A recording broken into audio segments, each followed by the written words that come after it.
Ini kita akan masuk ke dalam pecutan yang melibatkan penukaran unit. Cikgu yakin sebelum ini kita pernah belajar apa itu penukaran unit. Jadi untuk lebih faham kita pergi kepada contoh yang pertama.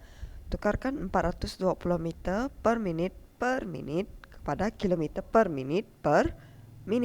Oke, apa yang kita perlu buat? Seperti sebelum ini juga, jika kita berjumpa dengan soalan seperti ini, nomor itu kita tukarkan ke dalam bentuk penulisan pecahan. Oke, 420 meter per menit sama perkataan per itu maksudnya ialah bahagi ataupun pecahan. 420 meter per menit dan bahagi atau pecahan menit. Jadi sekarang selepas itu kita lihat kepada dan bandingkan unit ini dengan kehendak soalan yaitu kilometer per menit. Oke, kita ada per menit. Oke, per menit sudah betul. Dan sekarang kita ada 420 meter per menit.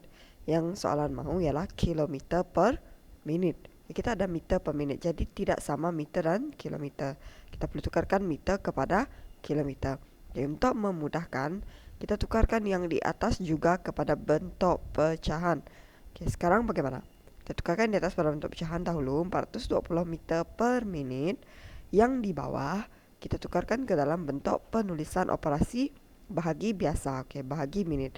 Bahagi jika dalam pecahan kita perlu tukar kepada darab. Oke, 420 meter per menit darab dengan 1 per menit.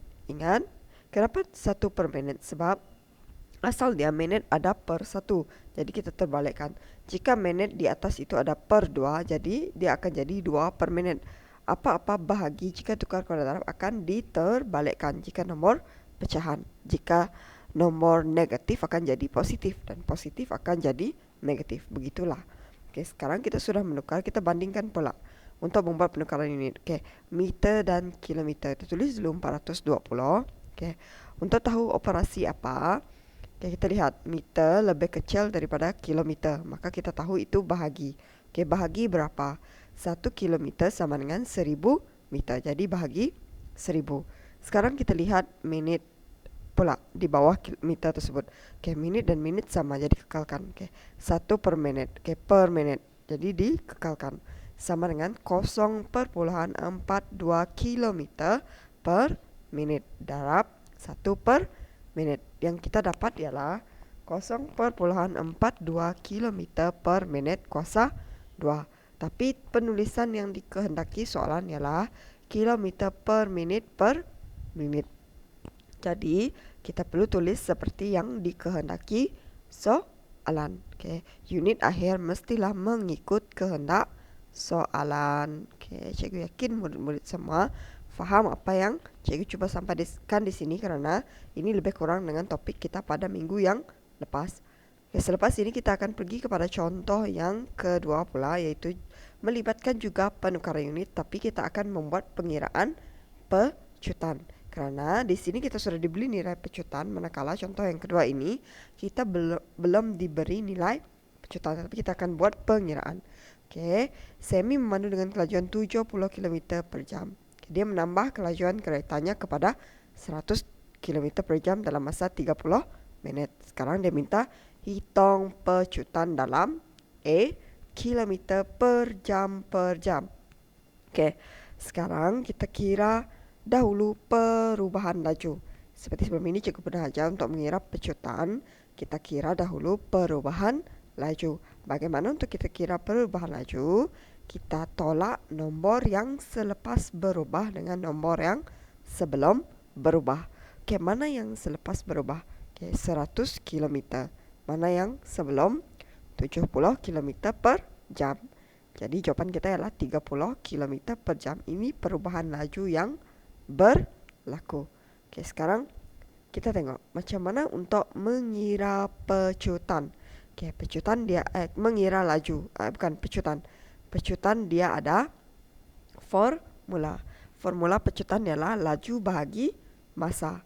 Oke, laju kita ialah perubahan laju yang telah kita kira tadi. Kita kira tadi 30 km per jam. Dan masa kita ialah 30 menit.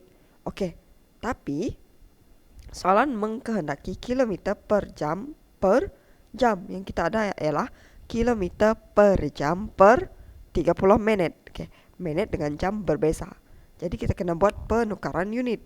Oke, kita tukar sahaja unit yang di bawah, jadi unit yang di atas kita tidak perlu tukar karena sama. Jadi kita tidak perlu menukarkan ini ke dalam bentuk pecahan seperti yang kita buat pada soalan 1 tadi, karena sekarang kita perlu tukar cuma unit yang di bawah. Oke, menit kepada jam. Kita tulis dahulu 30 seperti biasa. Oke, 30 km per jam per 30. Baru kita tentukan operasi apa. Oke, menit lebih besar daripada jam, jadi kita tahu operasi darab. Oke, darab berapa? 1 jam sama dengan 60 menit. Oke, bukan. Menit lebih kecil daripada jam. Cikgu salah tadi. Menit lebih kecil daripada jam, jadi kita gunakan bahagi. Bahagi berapa? Bahagi 60, karena 1 jam sama dengan 60 menit. Oke, sekarang 30 km per jam akan sama dengan bahagi dengan 0,5 jam. 30 km per jam per 0,5 jam. Jadi jawapan yang kita dapat ialah 60 km per jam per jam.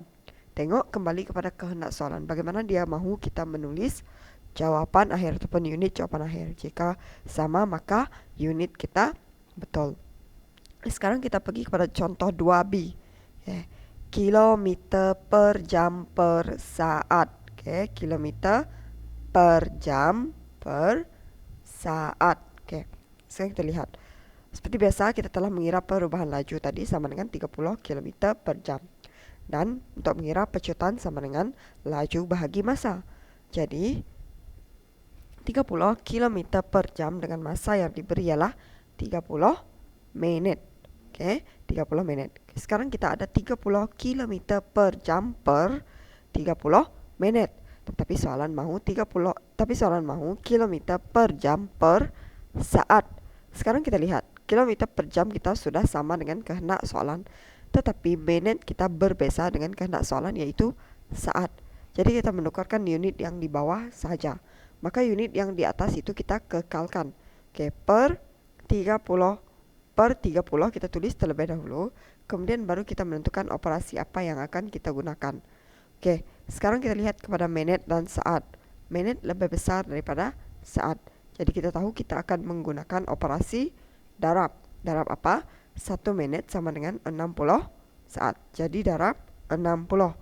Dan sekarang kita dapat 30 km per jam per 1800 saat.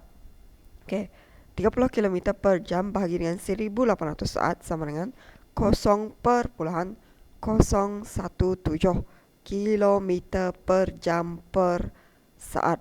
Rujuk kembali kepada unit yang dikehendaki soalan. Jika sama, maka unit akhir kita betul.